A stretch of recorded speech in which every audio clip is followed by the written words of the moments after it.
তেঁতুলিয়ায় নিখোঁজের 3 দিন পর মিলল কলেজ ছাত্রের মরদেহ। দর্শক, এ বিষয়ে বিস্তারিত থাকছে ভিডিওতে। পঞ্চগড়ের তেঁতুলিয়া উপজেলায় নিখোঁজ হওয়ার 3 দিন পর পুকুর থেকে আরিফুল ইসলাম নামে এক কলেজ ছাত্রের মরদেহ উদ্ধার করেছে পুলিশ।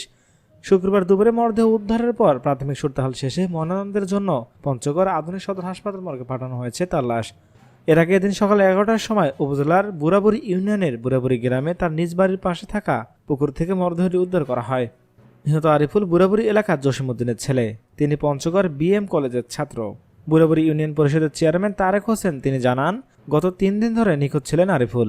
পরে পরিবারের লোকেরা গত বৃহস্পতিবার তেঁতুলিয়া মডেল থানায় তার নিখোঁজে সাধারণ ডায়েরি করেন। এর মধ্যে শুক্রবার পুকুর থেকে তার মরদেহ উদ্ধার করা হয়।